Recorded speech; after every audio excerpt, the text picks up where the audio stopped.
Welcome on Texas football. Good Sunday morning to everyone. It is a refreshing Sunday morning to wake up with a win. 45-38 Longhorns beat the Mississippi State Bulldogs on Saturday afternoon and into the evening. Jerry, it was an incredible comeback. Down 17 points in the fourth quarter. Longhorns come back, win in overtime, 45-38.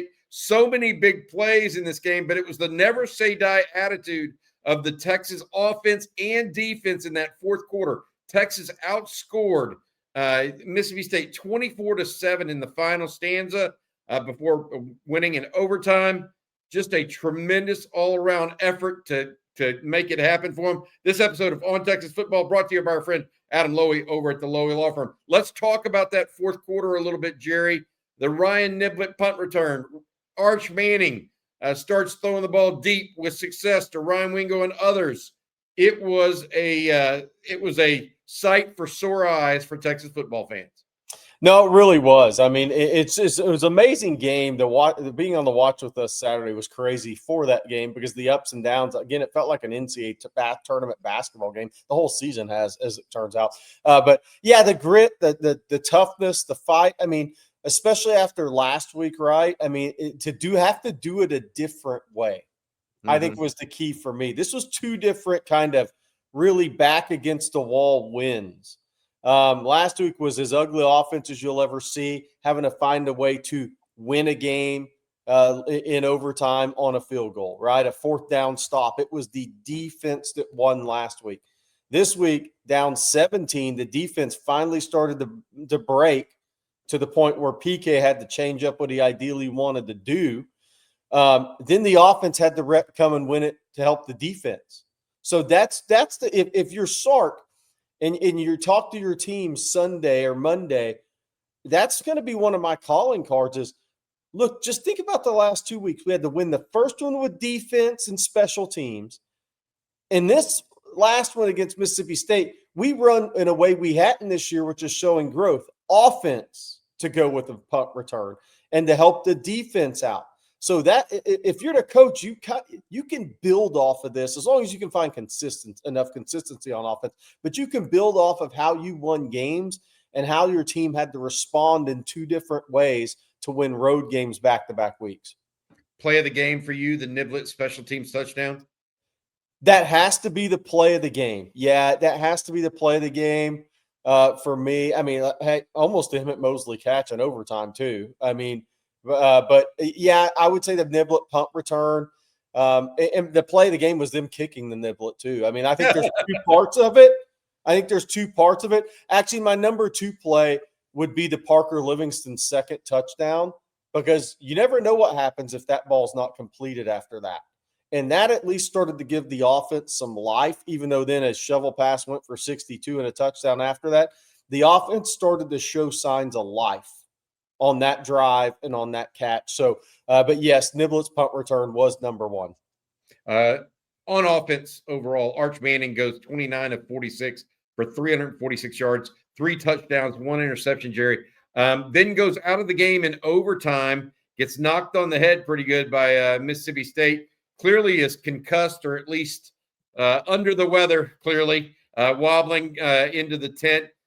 We asked Sark in the postgame about it. He was not forthcoming, but it clearly looked like he could be potentially concussed. But what a comeback for Arch Manning. Yeah. Finishes with, like I said, 346 yards. Ryan Wingo with 5 catches for 184 yards.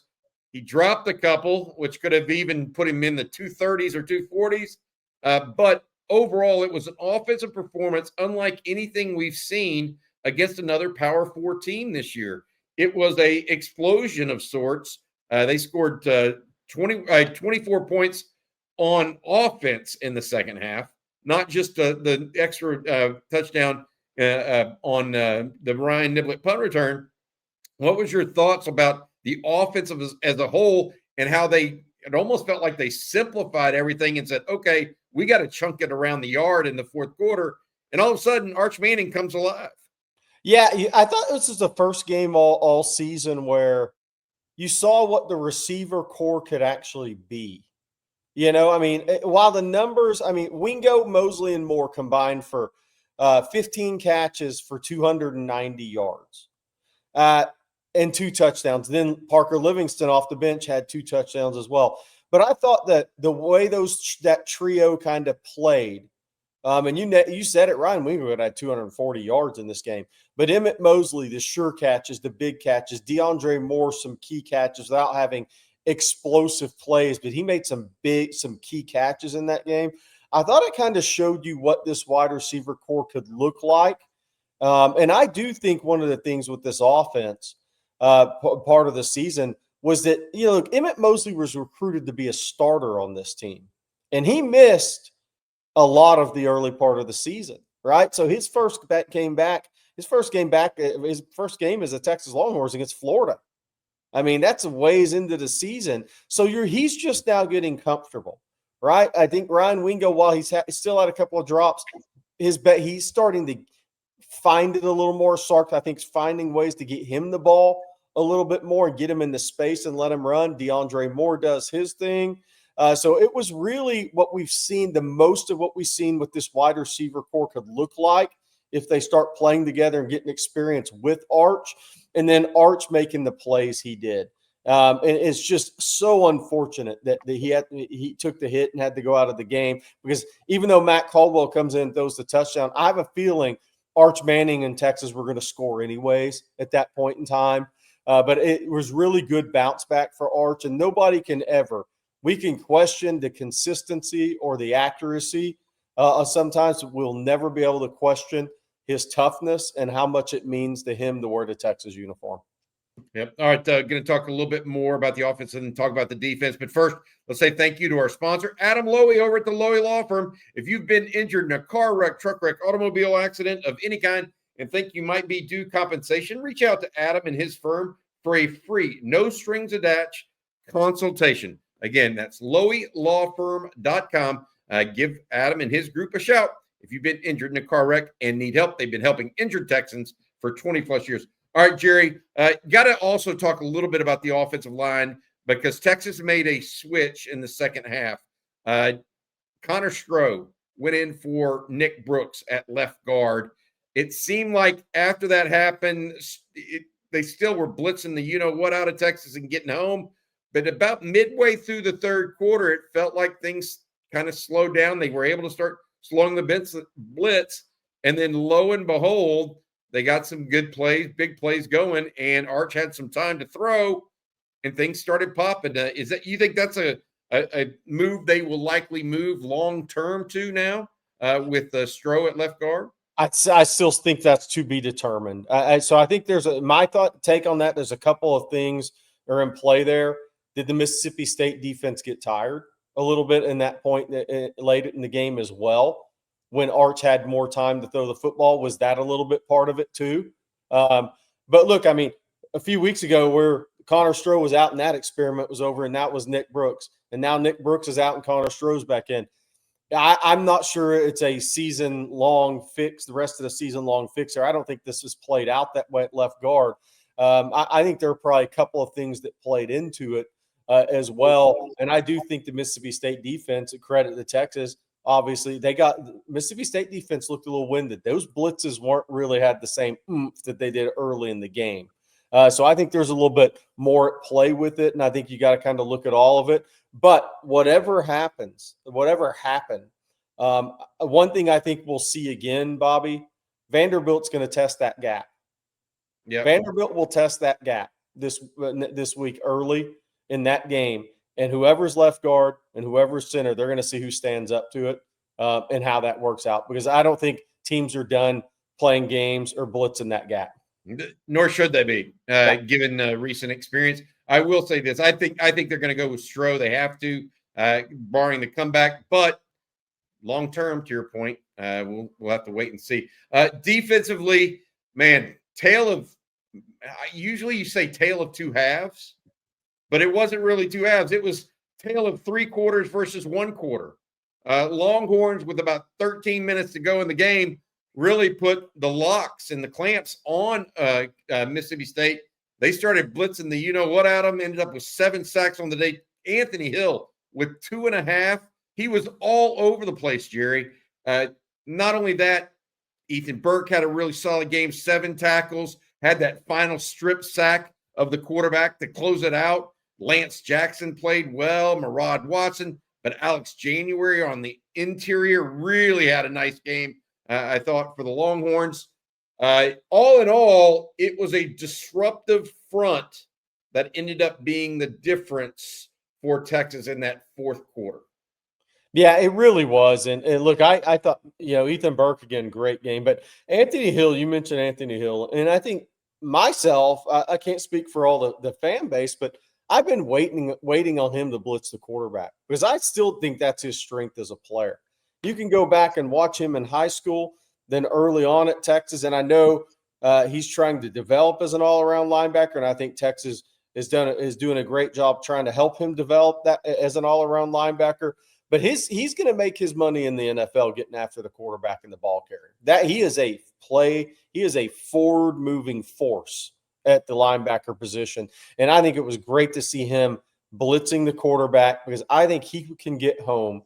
And he's not going to have the sack numbers, Colin Simmons, but I think he can get home almost as much as Colin Simmons in his own way. And I think Texas has 2 of the best pass rushers in the country. And I think the more they unleash those guys together, the more quarterbacks are going to be on their back.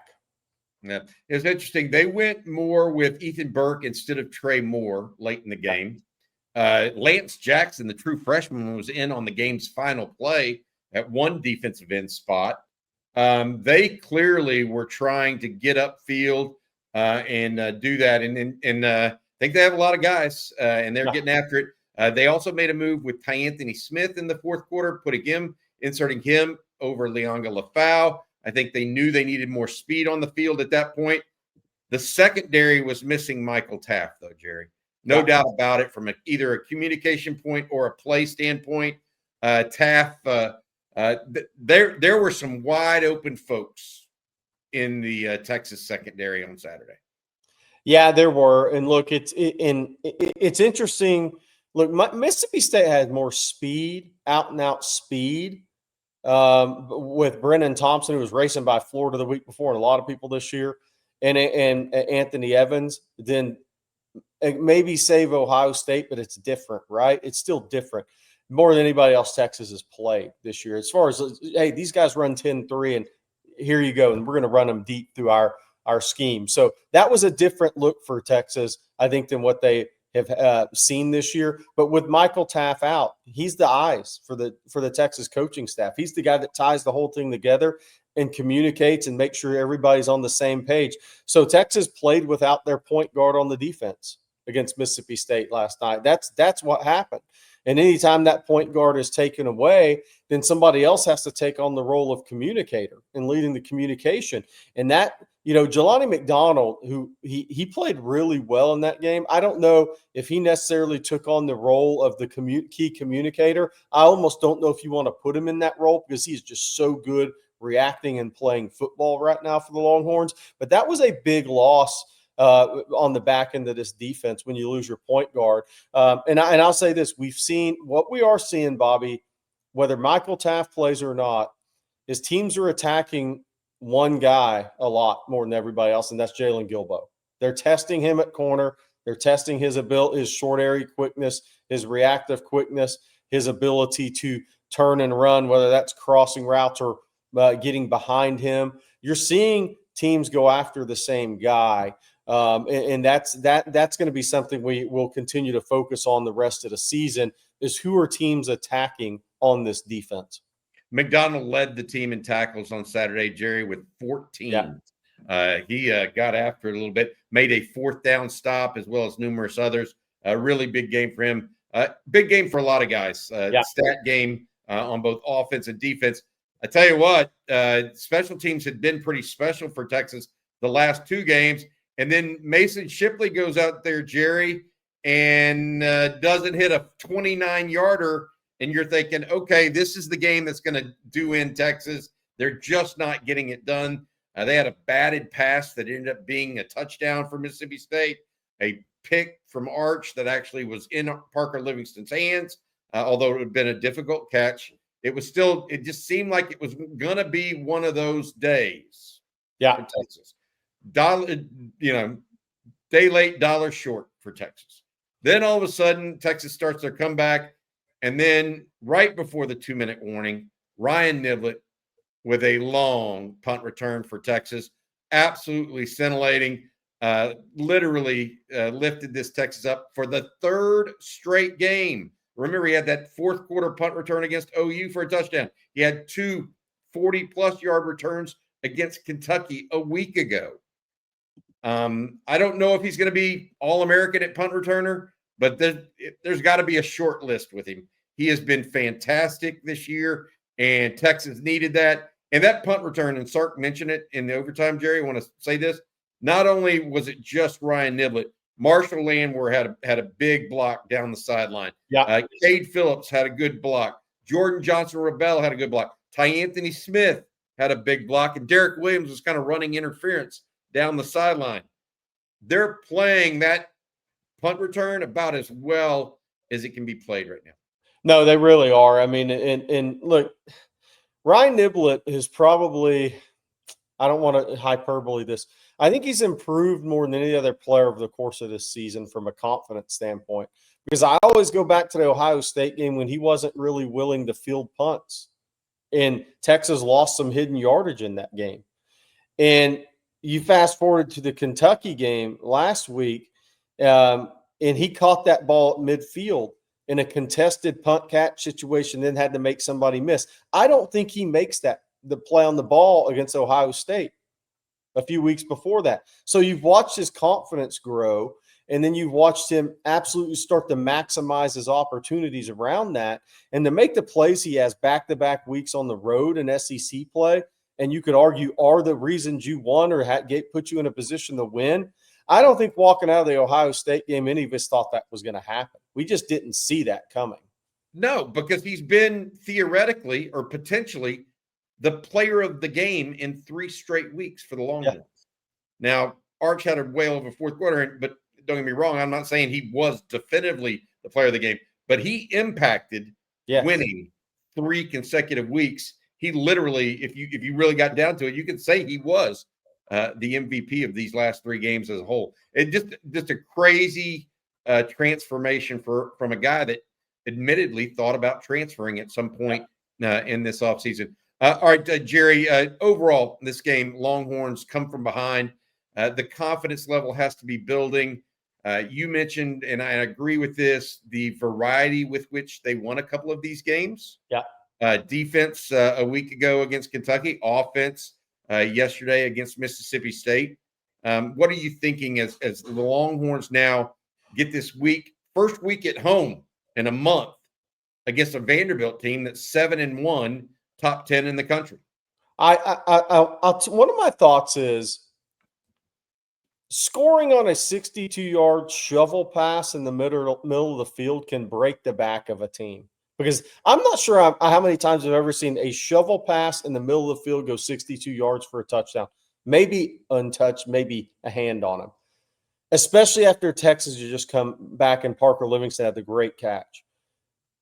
The fact that didn't break Texas back, I think, is a really good sign for this team moving forward. Because that play right there, that sequence after that touchdown to make it 38-21 could have ended this game for some teams. But that is where the Texas fight, whatever we want to call it, if this is the turning point for this team this year, that they had to fight back and go score a touchdown, get a field goal before the Niblett punt return could happen. If there's a turning point for this team this year, I think it was that sequence right there. Yeah, I mean, you go back and think about it. If we got to be fair, if Texas and Arch Manning isn't roughed, there's not a roughing of the passer penalty. True. Texas would have been down 17. Mississippi State would have had the ball even. Yes. So a lot of things had to go Texas' way at the close of this game, but they took advantage of it, Jerry, which I think is just an outstanding thing for a younger team to do. These kinds of wins. The win against Kentucky a week ago, similar type. There's a difference between winning and losing, and making plays at the key times of the game are big pieces of that, whether it's a Niblett return, a 4th down and 1 stop at the goal line, or a big catch from Emmett Mosley from the backup quarterback. Yeah. Caldwell. Yeah. Big, And my last thing, Bobby, is my last thought I have on this is it's a pretty good message for Sark this week. I mean, Texas had 101 tackles in this game. That means you were on the field for about 87, 88 plays in that game. So the message for Sark is a really good one this week. Look, man, we just had our backs against the wall 2 games in a row. Boom, boom, 3 Oklahoma, right? Games in a row, and we showed up when we had to. And he knows this team's going to be tired. I mean, this is a stretch of games for them on the road. He knows they're going to be tired, but his message, we get to go back home. Vanderbilt, everybody thinks Vanderbilt's going to come in here and beat us with Diego Pavia. If we can play our best game of the year, we get a week off, and then we get to get ready for our last 3 games of the year. That's a really good message for Sark to have. Because if Texas had lost this game today, I'm not sure what Sark's message would have been, what it could have been. I agree.